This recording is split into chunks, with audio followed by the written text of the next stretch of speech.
সাবেক মেজর মোজাফফর তিনি গ্রেপ্তার হলেন জিয়া হত্যাকাণ্ডের সূত্র ধরে এবং তাকে মেজর মোজাফফরের তো বোঝা উচিত যে অন্তত সেটা যে এই সরকার আবার যদি তাকে খোঁজ করে, এখন তাকে খোঁজ করবে না এই ধরনের আশ্বাস উনি পেয়েছিলেন, কারণ 2001 সাল থেকে তো 2006 সাল পর্যন্ত বিদেশে ছিলেন। যখন এই হত্যাকাণ্ড, জিয়া হত্যাকাণ্ড, সাবেক রাষ্ট্রপতি হত্যাকাণ্ড সংঘটিত হলো, তখন আপনি কি সেনাবাহিনীতে কর্মরত ছিলেন? ৪৫ বছর আগে থাকলে কি অবস্থানে ছিলেন? চোখে দেখলাম তাকে, তার সাথে হাত মেলালাম এবং প্রায় 2 ঘন্টা বঙ্গভবনের দরবার হলে ওনার সাথে সময় ব্যয় করলাম। তখন কি এটা ছিল, আপনারা জেনেছিলেন যে বিপদগামী সেনা কর্মকর্তারা কারা? এটা সামরিক বাহিনীর আভ্যন্তরীণ একটা বিষয় হচ্ছে, তোমাদের জানারও কিছু দরকার নেই, তোমাদের ভয় পাবারও দরকার নেই। কিন্তু ঘটনাস্থল থেকে উনি বিদ্রোহের পরে পালিয়ে গেলেন। অর্থাৎ ওনারা যখন পালাচ্ছিলেন, মেজর জেনারেল মঞ্জুর এবং তার সাথে আরো কিছু সাবেক রাষ্ট্রপতি জিয়াউর রহমান হত্যাকাণ্ডের ৪৫ বছর পর সম্প্রতি গোয়েন্দা জালে আটক হয়েছেন সাবেক মেজর মোজাফফর, যাকে চিহ্নিত করা হয়েছে জিয়াউর রহমানের অন্যতম হত্যাকারী হিসেবে। ৪৫ বছর, যার মধ্যে শহীদ রাষ্ট্রপতি জিয়াউর রহমানের স্ত্রী বেগম খালেদা জিয়ার নেতৃত্বাধীন বিএনপি 2বার রাষ্ট্র ক্ষমতায় ছিল। এই দীর্ঘ সময় পর জিয়াউর রহমানের পুত্র তারেক রহমানের নেতৃত্বাধীন বিএনপি যখন ক্ষমতায়, তখন হঠাৎই মেজর মোজাফফরকে আটক করে আবার সেনাবাহিনীর কাছেই হস্তান্তর করা হয়েছে। এ প্রসঙ্গে সাংবাদিকদের প্রশ্নের জবাবে স্বরাষ্ট্রমন্ত্রী সালাউদ্দিন আহমেদ বলেছেন, সেনা সদস্যদের বিচারের ক্ষেত্রে সেনা আইন প্রযোজ্য, তাই তাকে সেনাবাহিনীর কাছে হস্তান্তর করা হয়েছে। যদি তাই হয়, তাহলে গুম সংক্রান্ত মানবতা বিরোধী অপরাধে অভিযুক্ত সেনা সদস্যদের সেনা আইনে কোর্ট মার্শাল না করে কেন আন্তর্জাতিক অপরাধ ট্রাইব্যুনালে বিচার করা হচ্ছে? সাংবাদিকদের প্রশ্নের জবাবে স্বরাষ্ট্রমন্ত্রী আরও বলেছেন, একই অপরাধের জন্য আলাদাভাবে 2বার বিচার করা যায় না, কিন্তু মেজর মোজাফফরদের বিচার তো হয়েছিল সেনা বিদ্রোহের অভিযোগে। রাষ্ট্রপতি জিয়াউর রহমান হত্যাকাণ্ডের বিচার তো কখনোই হয়নি। তাহলে সেই অপরাধ কি বিচারযোগ্য নয়? সেই হত্যাকাণ্ডের বিচার চেয়ে কেন যাওয়া যাবে না বেসামরিক আদালতে? জিয়া হত্যাকাণ্ডের পর সেনা বিদ্রোহের অভিযোগে সেনা আদালতে মাত্র 19 দিনের মধ্যে বিচার সম্পন্ন করে 12 জন সেনা কর্মকর্তার মৃত্যুদণ্ড কার্যকর করা হয়েছিল। পুলিশের কাছে আত্মসমর্পণকারী আরেক অভিযুক্ত মেজর জেনারেল মঞ্জুরকে সামরিক হেফাজতে নিয়ে হত্যা করা হয়েছিল। এভাবেই চাপা দেয়া হয়েছিল জিয়া হত্যাকাণ্ডের পূর্বাপর ঘটনা প্রবাহ। এমনকি দেশের রাষ্ট্রপতি হত্যার পর তৎকালীন সরকারের গঠিত বিচার বিভাগীয় তদন্ত কমিটির প্রতিবেদনও কখনো প্রকাশ করা হয়নি। রহস্যাবৃত সেই হত্যাকাণ্ডের ৪৫ বছর পর সেনাবাহিনীর কোর্ট মার্শালে দণ্ডিত মেজর মোজাফফরকে আবার সেনা হেফাজতে হস্তান্তর করে ঠিক কি করতে চাইছে বিএনপি সরকার? শুধু কি তার দণ্ড কার্যকর করা হবে, নাকি উন্মোচন করা হবে রাষ্ট্রপতি জিয়াউর রহমান হত্যাকাণ্ডের পেছনে কি ঘটেছিল এবং কারা জড়িত ছিল? মেজর মোজাফফরকে নিয়ে এখন সেনাবাহিনীর পরবর্তী আইনি প্রক্রিয়া কি হবে? এসব নিয়ে কথা বলতে অতিথি অবসরপ্রাপ্ত lieutenant colonel Mir Motahar Hasan. Lieutenant colonel Mir Motahar Hasan, আপনাকে স্বাগত জানাচ্ছি। জি, আমি আপনি আমাকে শুনতে পাচ্ছেন?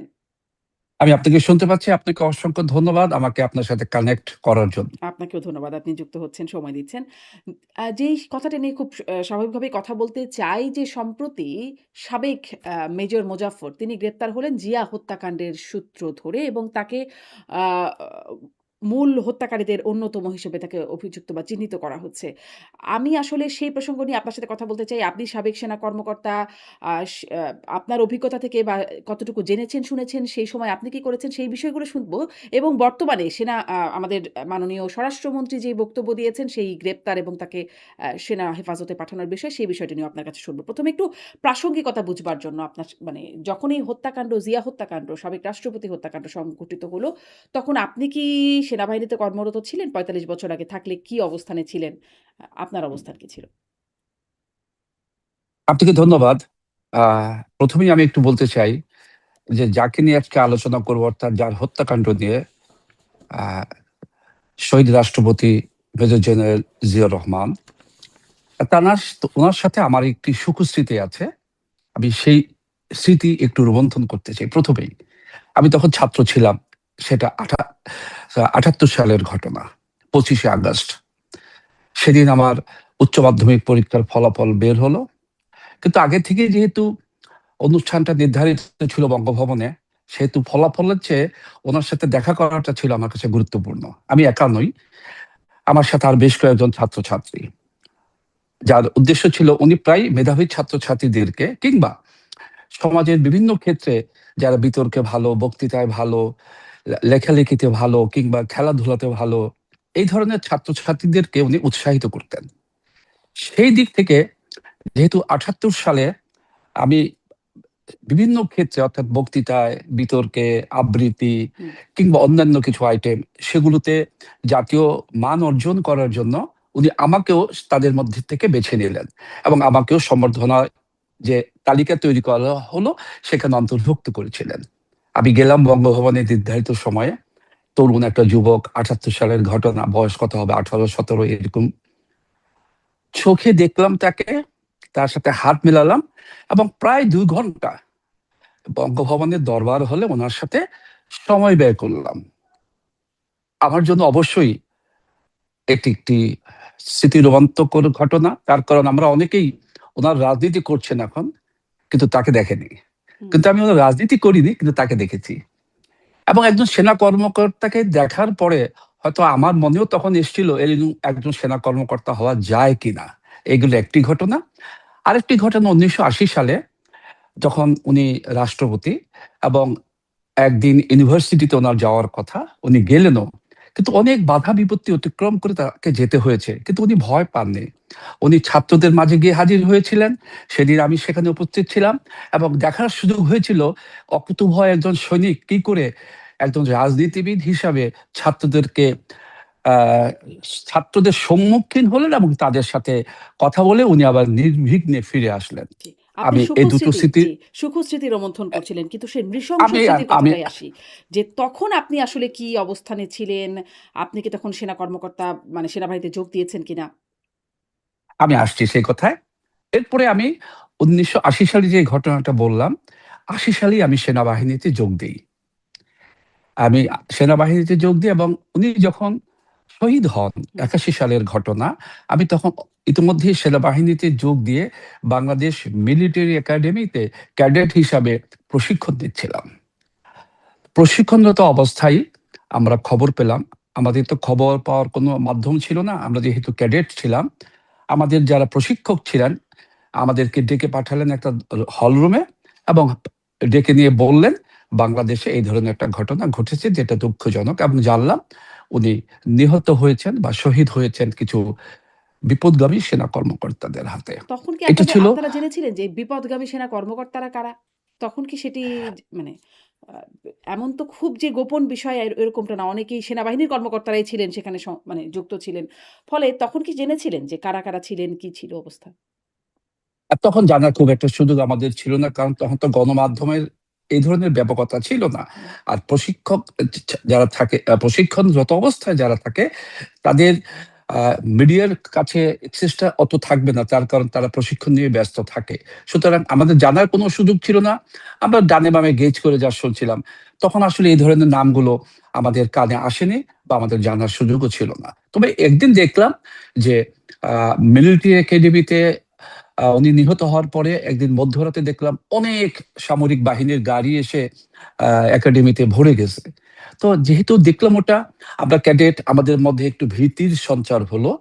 আমাদের প্রশিক্ষকরা তখন আমাদের কাছে আসলেন এবং বললেন যে তোমরা কখনো ভয় পাবে না, এটা সামরিক বাহিনীর আভ্যন্তরীণ একটা বিষয় হচ্ছে, তোমাদের জানারও কিছু দরকার নেই, তোমাদের ভয় পাবারও দরকার নেই। কিন্তু আমরা সারা রাত গাড়িগুলো সেখানে দেখলাম এবং আমাদের কমান্ডেন্ট তখন ছিলেন ব্রিগেডিয়ার হান্নান শাহ, যিনি পরবর্তীতে বিএনপিতে যোগ দিয়েছিলেন এবং একজন শীর্ষস্থানীয় নেতা হয়েছিলেন। উনি পরবর্তীতে শুনেছি চাকরি জীবনে যে মধ্যস্থতাকারী হিসেবে ঢাকার সাথে উনি যোগাযোগ রক্ষা করছিলেন। মানে কিসের মধ্যস্থতাকারী? আহ, যে বিদ্রোহটা হয়েছিল, আচ্ছা। সে বিদ্রোহটা যখন সফল হচ্ছিল না, তো সেই সফল না হওয়ার কারণে ঢাকার সাথে একটা নেগোসিয়েশন হওয়ার জন্য, নেগোসিয়েশন তৈরি করার জন্য একটা মধ্যস্থতাকারী দরকার। সেই মধ্যস্থতাকারী হিসাবে ব্রিগেডিয়ার আন্দান শাহ, এই মেজর বিদ্রোহের জেনারেল উদ্দেশ্য কি ছিল? মানে ব্যর্থ কেন বলা হচ্ছে? আর কি হলে সফল বলা হতো? সফল হতো, যেকোনো বিদ্রোহী সফল হবে তখন যখন যারা বিদ্রোহকারী তারা যদি ক্ষমতা দখল করতে পারে। আর সেই ক্ষমতা তারা যদি দখল করতে না পারে তাহলে তারা ব্যর্থ। তারা তো সেই ক্ষমতা দখল করতে পারেনি। সুতরাং এটা একটা বিদ্রোহী, যে বিদ্রোহটা ছিল সেটা একটা ব্যর্থ বিদ্রোহী ছিল। আচ্ছা। বিদ্রোহ প্রসঙ্গে আরেকটু জানবো। কিন্তু আমাদের মাননীয় স্বরাষ্ট্রমন্ত্রী এই মানে মেজর মোজাফফরকে গ্রেপ্তার এবং তাকে সেনা আ হেফাজতেই আবার সমর্পণ করার বিষয়ে তিনি কথা বলেছেন সম্প্রতি। তিনি বলেছেন যে অবসরপ্রাপ্ত মেজর। তিনি কি মানে অবসরপ্রাপ্ত? তিনি হত্যাকাণ্ডের পরে তার কোর্ট মার্শাল হলো বলে জেনেছি, দণ্ডপ্রাপ্ত এবং তারপরে পলাতক। এই অবস্থায় কি তিনি স্বাভাবিক প্রক্রিয়ায় অবসর নিয়েছিলেন? না, উনি তো আর অবসর নেননি। উনি তো পালিয়ে গেলেন ঘটনাস্থল থেকে। উনি বিদ্রোহের পরে পালিয়ে গেলেন। হুম, অর্থাৎ ওনারা যখন পালাচ্ছিলেন, মেজর জেনারেল মঞ্জুর এবং তার সাথে আরো কিছু অনুগামী, lieutenant colonel Motiur Rahman, major Khaled, captain Monir, আরো কয়েকজন যারা পালিয়ে যাচ্ছিলেন, তাদের মধ্যে উনিও একজন ছিলেন।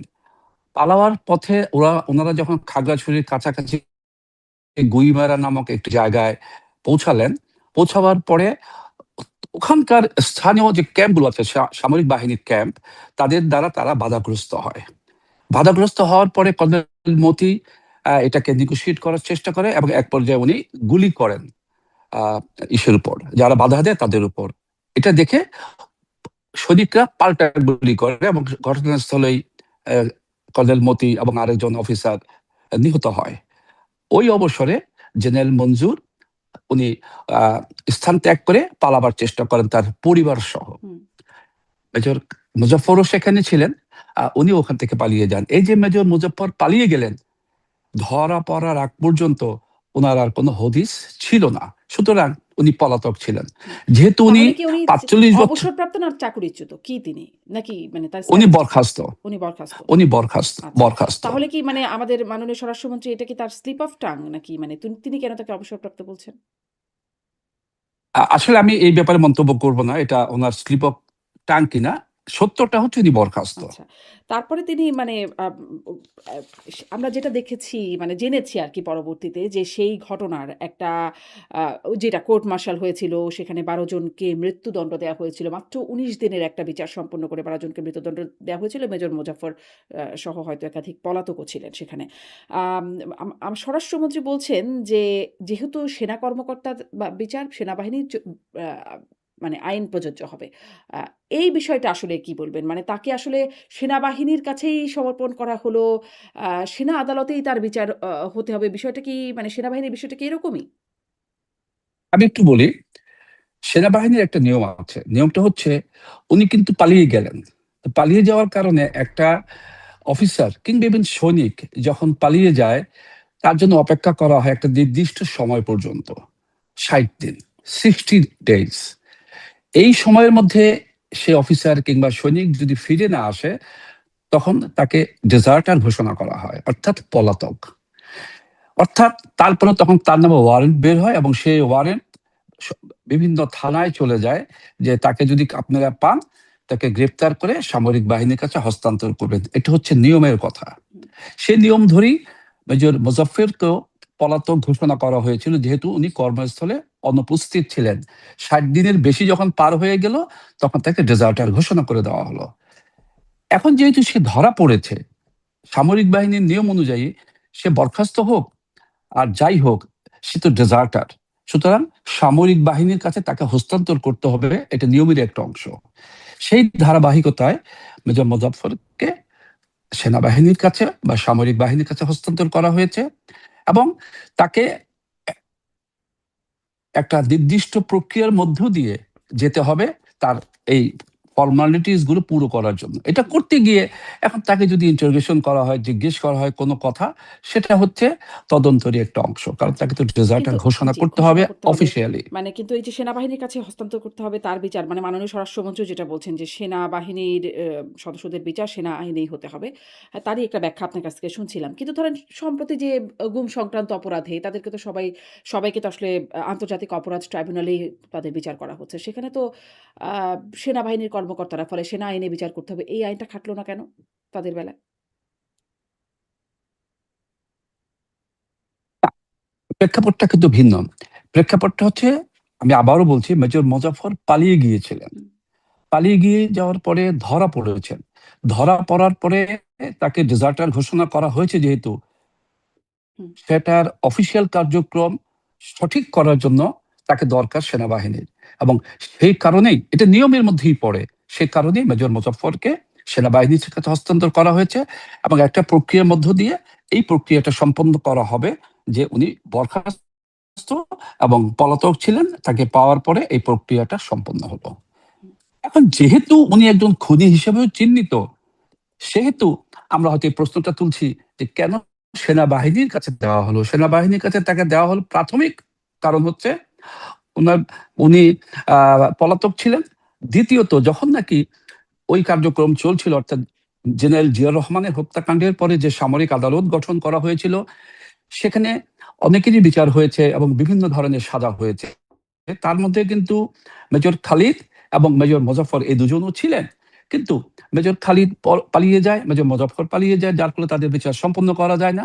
পরবর্তীতে জানা মতে, জ্ঞাত মতে 93 সালে মেজর খালিদ বিদেশে থাকা অবস্থায় ইন্তেকাল করেন, আর মেজর মোজাফফর গত 45 বছর পালিয়েছিলেন। সুতরাং সেনাবাহিনীর নিয়মের বহির্ভূত কোনো কিছু অংশ এটা না যে তাকে হস্তান্তর করা হয়েছে, এবং সেনাবাহিনীর নিয়ম মানে তো দেশেরই নিয়ম। জি, তা তো বটেই। আ মানে আমি এইজন্যই বুঝতে চাইছিলাম যে যারা এখন এই নতুন গুম সংক্রান্ত আইনে যারা আ তাদের ক্ষেত্রে কি কোনো ব্যত্যয় ঘটলো? নাকি তাদের ক্ষেত্রে বিষয়টা ঠিকই আছে? তাদেরও অনেকে পলাতক আছেন, মানে যাদের নামে ওয়ারেন্ট আছে তারা হ্যাঁ, পলাতক আছেন। জি। তাদেরকে কি যেরকম আপনি হয়তো সেনাবাহিনীতে হস্তান্তর করতে হবে নাকি আদালতে? আর যদি আপনি পলাতকের কথা বলেন, যারা ইতিমধ্যেই কর্মরত অবস্থায় পালিয়ে দেশের বাইরে চলে গিয়েছেন, আমরা অনেকের নাম জানি, যেটা কোথায় আছে আমরা শোনা মতে হুম, জানি, কিন্তু নিশ্চিত না কোথায় আছে।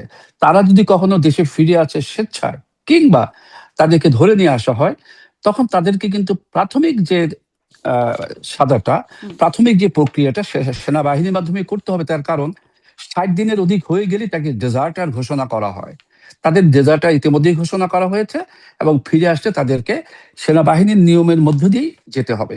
কিন্তু যারা অবসর নেয়ার পরে চলে গিয়েছেন, তাদের ক্ষেত্রে কিন্তু এটা প্রযোজ্য হবে না। তারা ফিরে আসতে তাদের দেশের প্রচলিত আইনের মাধ্যমে এটাকে সাজা দেওয়া হবে। জি। মাননীয় স্বরাষ্ট্রমন্ত্রী এও বলছেন যে মানে তাকে সেনা আইনে বিচার করা হবে এবং একই অপরাধের জন্য ২ আলাদা, আলাদাভাবে বিচার করার সুযোগ নাই, বা বাংলাদেশের প্রচলিত আইনের যেটি কথা বলছেন যে একই ব্যক্তিকে তার অপরাধের জন্য ২ বার বিচার করার সুযোগ নাই। কিন্তু যতটুকু আমাদের জানা বা পড়ি, আমরা যতটুকু পড়ে জানি, দেখে জানি, শুনে জানি যে এ এখানে তো মূলত জিয়া হত্যাকাণ্ডের কোনো বিচার হয় নাই। রাষ্ট্রপতি জিয়াউর রহমান তার হত্যাকাণ্ডের তো বিচার হয় নাই। বিচার হয়েছে সেনা বিদ্রোহের। তাই নয় কি? সঠিক। হ্যাঁ, তাহলে কেন রাষ্ট্রপতি জিয়াউর রহমানের হত্যাকাণ্ডের বিচার কেন, মানে তাকে বিচার্য কেন করা যাবে না? মানে সাধারণ এই আইন। প্রশ্নে হুম, আপনার মতো একজন সাধারণ নাগরিক হিসেবে কিন্তু এই প্রশ্নটা আমিও করতে পারি। হ্যাঁ, তার কারণ আহ, জেনারেল জিয়া নিহত হওয়ার পরে কিংবা শহীদ হওয়ার পরে বিএনপি কিন্তু দুবার ক্ষমতায় এসছে। সুতরাং অন্য কোনো দল না করুক, তাদের নিজস্ব দল এই প্রক্রিয়াটা সম্পন্ন করতে পারতো। 91 সালে যখন আহ, বেগম খালেদা জিয়া ক্ষমতায় আসলেন, উনি এসে কিন্তু প্রাথমিকভাবে জেনারেল জিয়া হত্যার একটা তদন্ত শুরু করেছিলেন। তখন একজন বা দুজন সামরিক অবসরপ্রাপ্ত অফিসারকে তদন্তের স্বার্থে গ্রেপ্তার বলি বা ডেকে নিয়ে কথা বলি, সেগুলো করা হয়েছিল। তারপরে কিন্তু আমরা তার অগ্রগতি আর দেখিনি। এরপর 2001 সালে তো বিএনপি আবার ক্ষমতায় এসেছিলেন, তখন আমরা আর দেখিনি যে এই তদন্ত নিয়ে কোনো অগ্রগতি কিংবা অগ্রসর হয়েছে। আপনার মতো আমার প্রশ্ন যে এটা তখন কেন হয়নি। হুম। আর হ্যাঁ, তখন কেন সেনাবাহিনীর হয়নি ক্ষেত্রে মানে যেটা একদমই বলছেন, ঠিক। আপনি যেটা সে- বলছেন যে তারপরে আরো আ মানে ৩ বার তিনি মানে ক্ষমতায় এসেছিলেন। ২.৫ বার বলা চলে। ১ বার খুব অল্প সময়ের জন্য। কিন্তু তিনি ক্ষমতায় এসেছেন বেগম জিয়া। তখন এটা হয় নাই। এখন আসলে কি হলো যে আ মানে গোয়েন্দা নজরদারিতে তিনি গ্রেপ্তার হলেন। সেটা কি আপনারা কিছু মানে বুঝতে পারেন? জনাব মোতাহার হোসেন? জি। শুনতে পাচ্ছেন? হ্যাঁ, পাচ্ছি বলবেন।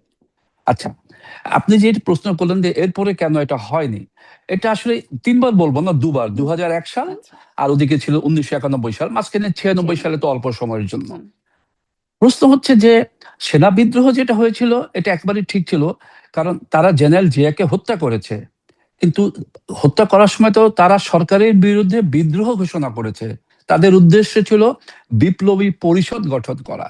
সুতরাং সেনাবাহিনীর নিয়মে তো এই ধরনের কোনো নিয়ম নেই। সুতরাং তারা বিদ্রোহী। এই বিদ্রোহীদের বিচার করেছে সেনা আইনে। সুতরাং সেটা সেদিক থেকে ঠিক আছে। যাদের বিচার করেছে তারা কতটুকু সম্পৃক্ত ছিল, তাদের কতটুকু যোগ সাজস ছিল, সেটা যারা বিচারকের ভূমিকায় ছিলেন তারা বলতে পারবেন। কিন্তু বিচারটা ঠিক ছিল যে যে কথা বলে বিচার করা হয়েছে যে তারা বিদ্রোহীদের সেনা আইনে বিচার করার এখতিয়ার সেনা আইনে দেওয়া হয়েছে এবং সেগুলা সাংবিধানিকভাবে স্বীকৃত। জি। কিন্তু তারপরে মানে আমার প্রশ্নটা এই প্রশ্নটা আপনিও করছেন। কিন্তু কোনো উত্তর মেলে? রাজনীতিবিদ, আপনি গণমাধ্যমেও কাজ করেছেন একটা বড় সময়। ফলে অনেকের সাথে কথা বলবার সুযোগ হয়েছে, জানবার সুযোগ হয়েছে। কেন এই বিষয়টাকে ধামাচাপা দেয়া হলো? ধরেন আপনিও বলছেন যে ২ বার অন্তত তারা ক্ষমতায় এসেছে, বেগম জিয়ার নেতৃত্বে সরকার গঠন করেছে। কেন তখনও হয় নাই? আ মানে এই বিষয়টাকে এড়িয়ে যাওয়া কেন? একটা বিচার বিভাগের তদন্ত কমিশনও গঠন হয়েছিল। সেই কমিটিও কখনো মানে রিপোর্টও কখনো আলোর মুখ দেখে নাই। আ কেন এই ধামাচাপা দে- দেওয়ার কাজটা কেন হলো? আপনার এই প্রশ্ন উত্তরে আমি বলবো যে মেজর মোজাফফর এখন গ্রেপ্তার হয়েছেন। উনি দীর্ঘদিন পলাতক ছিলেন। যেহেতু ওনাকে গ্রেপ্তার করা হয়েছে, একজন জীবন্ত সাক্ষী হিসেবে এখন শুধুমাত্র উনিই আছেন, আর কেউ নেই। আমরা একটু অপেক্ষায় আছি এখন যে ওনার কাছ থেকে কোনো তথ্য বের হয়ে আসে কিনা, তার কারণ উনি জেনারেল মঞ্জুরের একজন ঘনিষ্ঠ সহযোগী ছিলেন। যদিও উনি মেজর ছিলেন, বাট হুম। একজন ঘনিষ্ঠ সহযোগী ছিলেন। একটা বিদ্রোহ যখন সম্পাদিত হয় তখন সবাই পরিকল্পনা না জানলেও কিছু কিছু লোক সেই পরিকল্পনার অংশীদার হয়, না হলে তো পরিকল্পনাটা সফল হবে না। সেই ক্ষেত্রে মেজর মোজাফফর পরিকল্পনার অংশ কতটুকু ছিলেন, হুম। কতটুকু জানতেন, এবং ওনার পেছনে কি শুধু সামরিক শক্তি কাজ করেছে নাকি কোনো রাজনৈতিক কিংবা আন্তর্জাতিক শক্তি কাজ করেছে, এটা এখন বের হয়ে আসার সময় হয়ে গিয়েছে। আমি বিশ্বাস করি, আপনি বিশ্বাস করেন, আমরা সবাই বিশ্বাস করি, মেজর মোজাফফরের মাধ্যমে আপনি যে প্রশ্নের উত্তরগুলো আমরা পেয়ে যাব। জি। কিন্তু এটা পেতে হবে, আমাদের কিন্তু দরকার। ধরেন আমরা কি করে আসলে এই বিশ্বাসটা করতে পারি সেটা নিয়ে প্রশ্ন। কারণ সেই তখনও ধামাচাপা দেওয়া হলো ১২ জনকে, সাথে, সাথে ১৯ দিনের মধ্যে মৃত্যুদণ্ড দিয়ে একদম বিচার কাজ সম্পন্ন করে ফেলা হলো বিদ্রোহের। জেনারেল মঞ্জুর, তাকেও নিয়ে এসে পুলিশের হাত থেকে নিয়ে এসে সামরিক হেফাজতে তাকে হত্যা করা হলো তাকেও। তারপরে এই যে দফায়, দফায় ক্ষমতায় আসলো বিএনপি, তখনও এটার কোনো বিচার হলো না। বিচার বিভাগের তদন্ত কমিটি কোনো আলোর মুখ দেখল না। এখনো আবার সেই সেনাবাহিনীর কাছেই হস্তান্তর করা হয়েছে মেজর মোজাফফরকে। যেই সেনাবাহিনী এতদিন বিষয়টা চেপে গেছে। কেউ মুখ খোলেনি। নিশ্চয়ই কেউ না কেউ ছিল, দেখেছে, জেনেছে। কোন রকম মুখ খোলেনি। তো এখনো যে ধামা চাপাই দেয়া হবে না, তার নিশ্চয়তা কি? কিভাবে বিশ্বাস করব যে আসলে তার নিশ্চয় প্রকাশ হবে? আমি বিশ্বাস করি যে তখন যে সেনাবাহিনী ছিল, অর্থাৎ তাকে যারা মেরেছে জেনারেল মঞ্জুরকে, তারা ছিল সে বিদ্রোহের অংশীদার। আর এখন যারা সেনাবাহিনীতে কর্মরত আছে তারা তো সে বিদ্রোহের কোনো অংশীদার না। তখন তাদের অনেকেরই জন্মই তো হয়নি। সুতরাং আপনি এই প্রশ্নটা অমূলক না হলেও ঘটনা সত্যি হওয়ার যথেষ্ট সন্দেহ আছে। তার কারণ এই ধরনের কাজ আর হতে পারবে না, ধামাচাপা দেওয়ার সুযোগ কম। এবং যেহেতু জেনারেল মঞ্জুরকে যারা মেরেছিল তারা তো বিদ্রোহের সাথে জড়িত ছিল, আর এখন যারা তদন্ত করছে তারা তো বিদ্রোহের সাথে জড়িত না। সুতরাং তাদের তো ভয় নেই, ভীতি নেই যে সত্য বের হয়ে আসলে যারা তদন্ত করছে কিন্তু তাদের সত্য সমস্যা বের হতে হচ্ছে পারে, সেটা তো কিংবা সেই ইভেন কোর্ট যারা মার্শাল। কর্মরত আছে। কোর্ট মার্শাল ধরেন সেনাবাহিনীর আদালতে বিচার হবে। হ্যাঁ, মানে সেগুলো তো গোপনই রাখা হয়। হ্যাঁ, সেই প্রক্রিয়াগুলো হবে। তো জনসম্মুখে উন্মোচন করা হয় না। কোর্ট মার্শাল হবে না, আপনার কথা ঠিক আছে। কোর্ট মার্শালের মাধ্যমে তার বিচার যখন হবে, বিচারের মাধ্যমে তো একটা তথ্য বের হয়ে আসবে। কোর্ট মার্শালের হুবহু কি জিনিস হলো সেটা হয়তো বের হয়ে আসবে না, কিন্তু একটা তথ্য বের হয়ে আসবে এই কারণে, কারণ তাকে যদি সে দোষী সাব্যস্ত হয়, দোষী সাব্যস্ত হওয়ার কারণে তাকে যদি কোনো সাজা দেওয়া হয়, কেন সাজা দেওয়া হলো এটা তো বর্তমান যুগে না বলার কোনো সুযোগ নাই। দ্বিতীয়ত এরকমও তো হতে পারে, যেটা হওয়ার সম্ভাবনা আছে বলে আমি মনে করি। কারণ দেখেন একটা জিনিস, ওনাকে না পাওয়ার পরে ইনভেস্টিগেটর তখন যারা ছিলেন তারা কি করলেন, তারা বলে দিলেন যে এই মামলার কোনো ইয়ে নেই, আহ, উম, এই মামলার কোনো গুরুত্ব নেই, হুম। গুরুত্বহীন একটা মামলা, মামলা খারিজ করে দেওয়া হলো। এবং মুজাফফরকে মামলা থেকে অব্যাহতি দিয়ে দেওয়া হলো। এগুলোর পিছনে তো কোনো না কোনো শক্তি কাজ করেছে।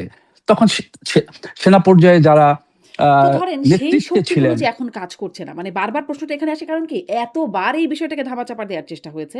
সেই একদম হত্যাকাণ্ডের পর থেকে শুরু করে কেউ বিচার কাজ করার চেষ্টাও করল না। তখনও ধামাচাপা হলো। তদন্ত কমিটিও আলোর মুখ দেখল না। পরপর ২ বার মানে অন্ততপক্ষে ২ বার ক্ষমতায় আসলো বিএনপি। তারই স্ত্রী হলেন প্রধানমন্ত্রী। তখনও আসলে এটা উন্মোচন করা গেল না। এখনো যখন গ্রেপ্তার হলো, সাংবাদিকদের সাথে কোনো কথা বা আদালতে তোলার প্রক্রিয়া না, সেনা হেফাজতেই আবার দেয়া হলো।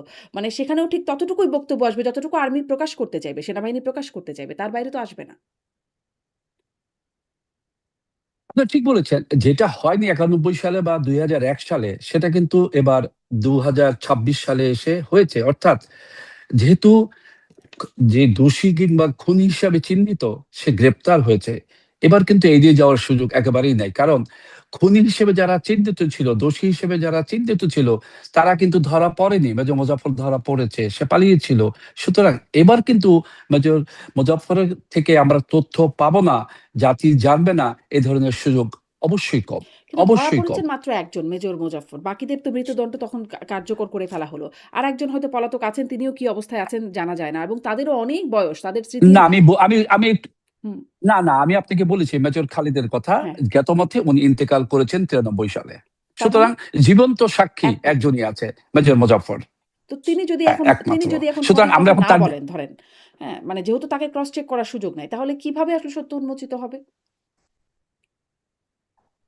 সত্য উন্মোচিত হওয়া বহুত পথ খোলা আছে। যারা ইনভেস্টিগেটর তাদের কাছে জানা আছে। আমি নিজেও যেহেতু একজন সেনা কর্মকর্তা এবং তদন্তের উপর আমার বিশেষ প্রশিক্ষণ রয়েছে, আমি সেই অভিজ্ঞতার আলোকে আমি বলতে চাই, একটা দোষী ব্যক্তি যখন বলতে শুরু করবে, তাকে ক্রস চেক করার হয়তো এখন আর সুযোগ নেই। কিন্তু যে প্রক্রিয়ার মধ্য দিয়ে তাকে প্রশ্ন করা হবে, উত্তর নেওয়া হবে, এবং কিছু সিস্টেম আছে, আমি তার কাছ থেকে যতটুকু পাচ্ছি, তার কতটুকু সত্য না, সেটা যাচাই করার কিছু পদ্ধতি আছে। সবকিছু করে অন্তত এটুকু বলতে পারি আমার বিশ্বাস থেকে, অভিজ্ঞতার আলোকে, যে এখান থেকে সত্য কিছুটা হলো আলোর মুখ দেখবে। জি। জাতি জানতে পারবে যে আসলে পেছনে কি ছিল। একটা কথা আমি আপনাকে বলি, দেখেন, আহ, যখন একটা বিদ্রোহ হয়, তখন সেই সময় সেনা পর্যায়ে যারা নেতৃত্বে ছিলেন, তখন তো সেনার নেতৃত্বে ছিলেন জেনারেল এরশাদ, এরশাদ। উনি ছিলেন সেনাবাহিনী প্রধান, এবং উনি ঢাকা থেকে এটাকে মনিটরিং করছিলেন। এবং ব্রিগেডিয়ার হামদান শাহ যখন নাকি ইয়েটা করছিল, নেগোসিয়েশন করছিলেন, তখন কিন্তু ঢাকার সাথে এই নেগোসিয়েশনের যে পয়েন্টগুলো ছিল, 4টা পয়েন্ট, যে এদেরকে বিপ্লবী পরিষদ গঠন করতে হবে, দেশের সামরিক শাসন জারি করতে হবে, আহ, আহ, এবং আরো 2টা পয়েন্ট ছিল। এই যে কথাগুলো ছিল, সেই কথাগুলো কিন্তু ঢাকায় পাঠাচ্ছিল ব্রিগেডিয়ার হামদান শাহ জেনারেল মঞ্জুরের পক্ষে মধ্যস্থতাকারী হিসেবে। হুম। এখন জেনারেল এরশাদ তো এরপরও অনেক দিন জীবিত ছিলেন, উনি ক্ষমতায় ছিলেন। বিএনপি ক্ষমতা থাকা অবস্থায় উনি যদিও জেলে ছিলেন, সেটা ছিল দুর্নীতির মামলায়, কিন্তু উনি জীবিত ছিলেন দুবার, 2001 সালেও, 1991 বিএনপির সালেও। সাথে জোট আমার করারও কাছে প্রক্রিয়া ছিল। জোটে বা বিএনপির সাথে হুম। আমার কাছে মনে হয় একটা রাজনৈতিক নেত্রী কিংবা নেতা কিন্তু সবসময় একক সিদ্ধান্তে চলে না, বা চলার সুযোগ থাকে না। তার সাথে তো সহযোগীরাও থাকে। এখন সেই সময়কার নেত্রী কতটুকু উপদেশ পেয়েছিলেন, কি পেয়েছিলেন, সেটা তো আর জানার অবকাশ আমার নেই, যেহেতু আমি রাজনীতিও করি না। আমি তখন একজন সেনা কর্মকর্তা ছিলাম। কিন্তু সেখানে যদি কোনো দূরত্ব হয়ে থাকে, কোনো গ্যাপ থেকে থাকে, আমি বিশ্বাস করি বর্তমান প্রধানমন্ত্রীর নেতৃত্বে জাতির জানার অধিকার আছে বিধায় হুম। সেই সত্যটুকু এবার অন্তত বের হয়ে আসবে। জি। মানে কেন রাষ্ট্রপতির তখন হত্যা, জানলে- দেশের ১ নাম্বার ব্যক্তি কা- রাষ্ট্রপতি, তার হত্যা মানে তদন্ত প্রমাণ সেটা জানার অধিকার আমাদের সবার আছে। কিন্তু আমরা সেটি সবার জানলাম আছে। না। মানে এবং উনি ভালো লোক ছিলেন নাকি উনি মন্দ লোক ছিলেন, আমি কিন্তু সে বিচারে যাব না। হুম, উনি দেশের একজন সাধারণ নাগরিকও তো বটে। তা তো বটেই। তারপরে উনি দেশের রাষ্ট্রপ্রধান। একটা রাষ্ট্রপ্রধানকে একটা সামরিক অফিসার গিয়ে গুলি করে মেরে ফেলবে, আমি অন্তত একজন সাবেক সেনা কর্মকর্তা হিসেবে কোনোভাবেই এটা মেনে নিতে পারি না। মানে রাষ্ট্র ক্ষমতায় থেকেও স্বামী হত্যার বিচার হওয়া যায় নাই। কিন্তু পিতা হত্যার বিচার এখন আদায় করা যায় কিনা সেটি একটা দেখবার বিষয়। কিন্তু আপনার কি মনে হয় আসলে সরকার এটি কি যথেষ্ট গুরুত্ব দিচ্ছে? স্বরাষ্ট্রমন্ত্রীর যে বক্তব্য শোনা যাচ্ছে, আ তাতে কি মনে হচ্ছে সরকার আসলে যথেষ্ট গুরুত্ব দিচ্ছে এই সত্য উদ্ঘাটনে? সরকার, আমি আমি বিশ্বাস করি যে যেহেতু তদন্ত মধ্যে দিয়ে প্রক্রিয়াটা যাচ্ছে, এই জন্য হয়তো সরকার যে খুব বেশি কিছু বলছেন তা না। স্বরাষ্ট্রমন্ত্রী শুধু বলেছেন যে সেনাবাহিনীর কাছে হস্তান্তর করা হয়েছে, আমরা দেখছি, অপেক্ষা করছি কি বের হয়ে আসে। কিন্তু আমি বিশ্বাস করি ভিতরে ভিতরে অবশ্যই একটা মনিটরিং চলছে, চলার কথা। এবং জাতি যেন অন্ধকারে না থাকে, আমি আপনার মাধ্যমে বলতে চাই যে কিছু কিছু তথ্য যেটা জানাবার মতো, সেটা জাতিকে জানানো উচিত, যেন আমরাও আশ্বস্ত হই একটা সত্যি প্রক্রিয়ার মধ্য দিয়ে তদন্তটা চলছে। তদন্তের কিন্তু স্বার্থে আমার অনেক কিছু ওইখানেই হয়তো খুব এখন বলবে প্রশ্নটা না। জাগে। ওইখানেই খুব প্রশ্নটা জাগে যখন স্বরাষ্ট্রমন্ত্রী বলেন একই অপরাধে ভিন্ন, ভিন্ন আদালতে ভিন্নভাবে বিচার করার সুযোগ নাই। তখন মনে হয় যে তাহলে জিয়া হত্যাকাণ্ডটাকে কি অপরাধ হিসেবে দেখা হচ্ছে না? মানে বিদ্রোহের অপরাধে তাকে বিচার করা হয়েছে। এই কথাটা প্রসঙ্গে যখন বলছেন তখন কি মনে হচ্ছে যে জিয়া হত্যাকাণ্ডের বিচার কি আবারও এড়িয়ে যাওয়ার একটা জায়গা আ ভাবার সুযোগ আছে কিনা এরকম? আচ্ছা, আপনার প্রশ্ন উত্তরে বলি, যেহেতু বলা হচ্ছে যে একই অপরাধে দুবার বিচার হবে না।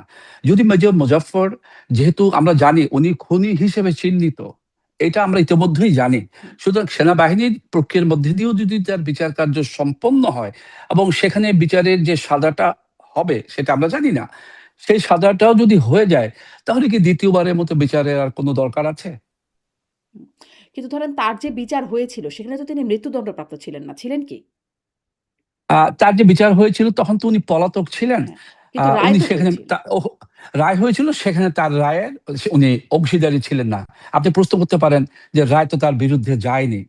আমি আবারও বলছি, চিটাগাং এ যে বিদ্রোহটা হয়েছিল, আ এখন আমি তো আপনাকে প্রমাণ নিয়ে কথা বলতে পারব হুম, না। যেহেতু আমি দীর্ঘ ৩০ টা বছর সামরিক বাহিনীতে কাজ করেছি। সেটার আলোকে, বিভিন্ন জনের সাথে কথা বলার আলোকে, গণমাধ্যমে কাজ করেছি, সেটার আলোকে আমি যেটা বলতে চাই সেটা হচ্ছে মেজর মুজাফফর তো বিদ্রোহীদের একটা অংশ এবং সে জীবিত এবং সে পালিয়ে গিয়েছে।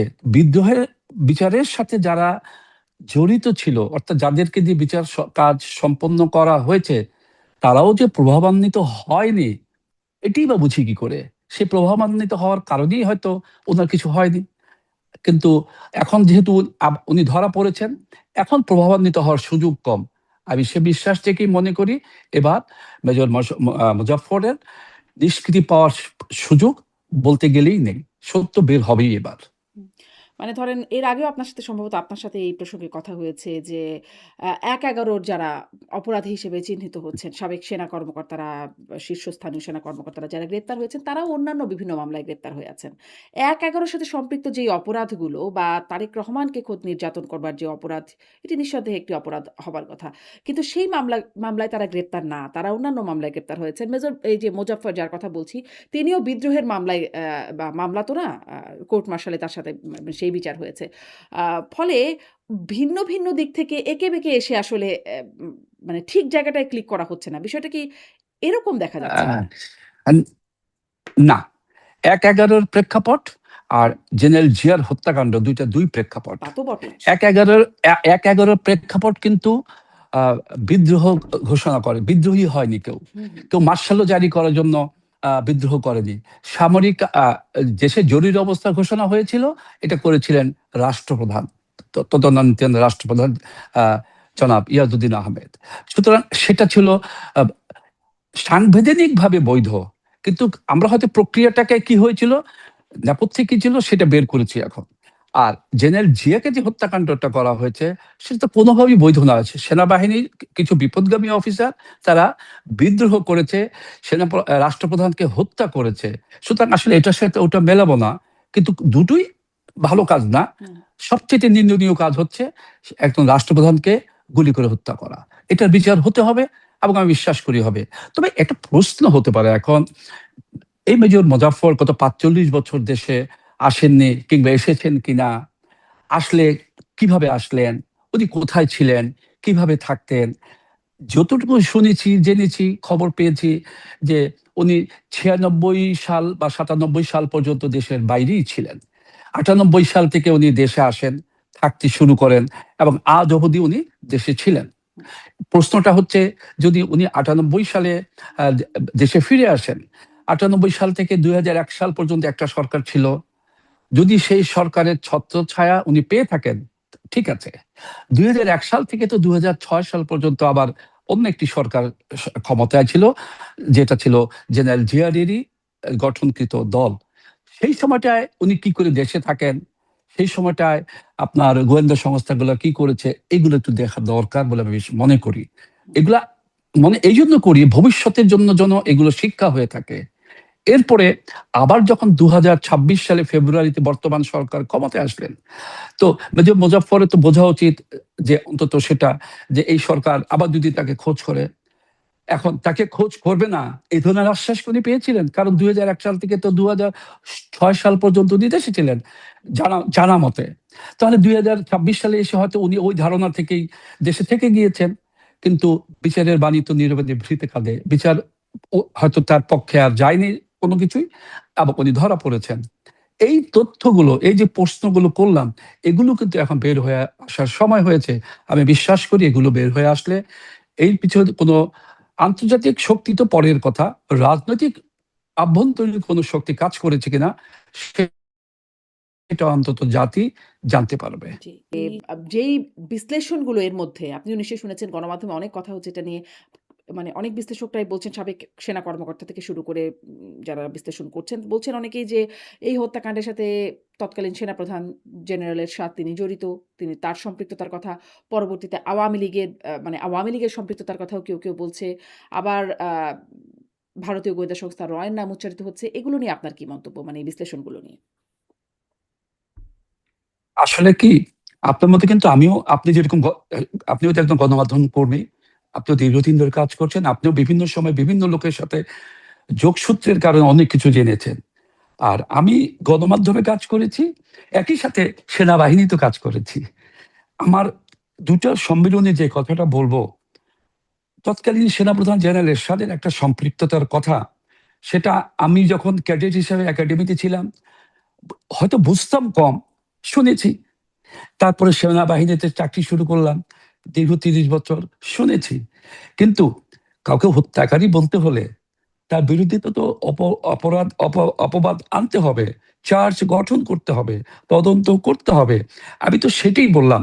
সেই প্রক্রিয়াটা ৯১ সালে কিংবা ২০০১ সালে করার দরকার ছিল বলে আমি মনে করি।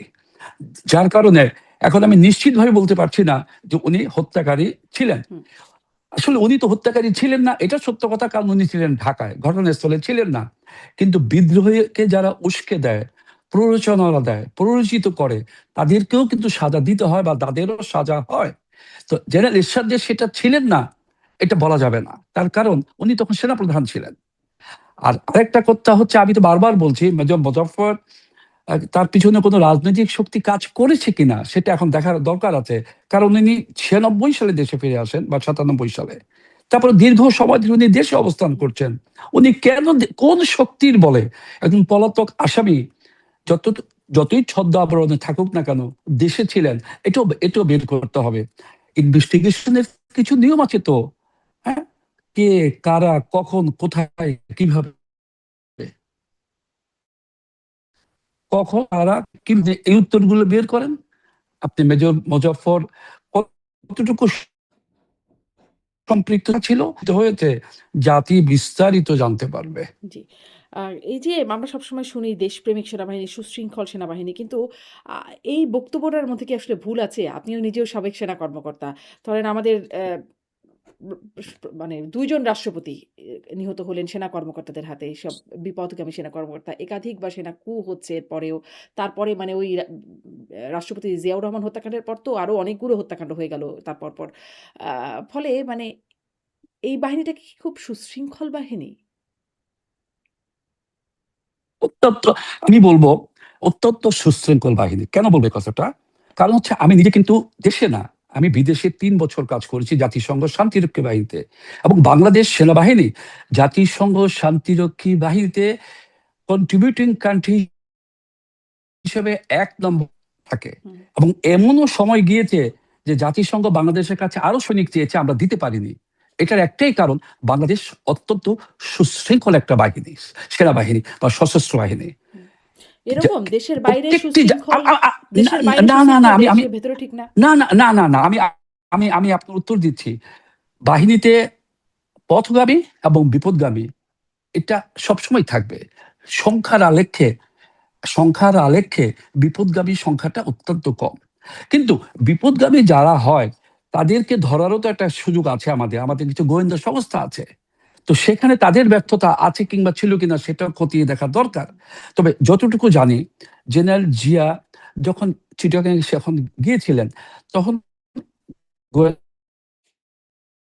সংস্থা তাকে কিন্তু, সুতরাং গোয়েন্দা সংস্থা কোন প্রেক্ষাপটে না করেছিল সেটাও একটু খতিয়ে দেখা দরকার।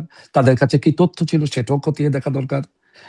সুতরাং আমাদের একেবারেই বলা যাবে না যে আমরা সুশৃঙ্খল সেনাবাহিনী না। কিন্তু কিছু মুষ্টিমেয় লোক, হাতে গোনা কিছু, যারা বিপদগামী হয়ে কারো কারো প্ররোচনা হয়তো এই কাজটা করেছে, সেই নিরিখে কিন্তু সেনাবাহিনীকে সুশৃঙ্খল নিশ্চয়ই, না বলার কোনো সুযোগ নেই। নিশ্চয়ই, নিশ্চয়ই। দুজন রাষ্ট্রপতিকে যারা খুন করেছে, হত্যা করেছে, তাদের সংখ্যা কয়জন জি। আপনি একটু দেখেন। কিন্তু এবং ঘটনাক্রমে বিচারের সবাই মাধ্যমে যখন সেনাবাহিনীর বেরো সদস্য। আবার ধরেন সম্প্রতি জি, জি, জি। গুমের যে অভিযোগ হচ্ছে সেখানেও সেনাবাহিনীরই সম্পৃক্ত। তারা বিভিন্ন জায়গায় চাকরিরত অবস্থায় ছিলেন। তাদেরও সেভাবেই বিচার হচ্ছে। মানে বাহিনী হিসেবে সবচেয়ে সুশৃঙ্খল যে বাহিনী তাদের বিপথগামিতার মানে সংখ্যাও সবচেয়ে বেশি। ফলে এই প্রশ্নটা করলাম। গুমের ক্ষেত্রে আমি একটু অন্যদিকে যাব। গুম যখন হয়েছে সেখানে কিন্তু সরকারের ইন্ধন ছিল, এটা প্রতিষ্ঠিত।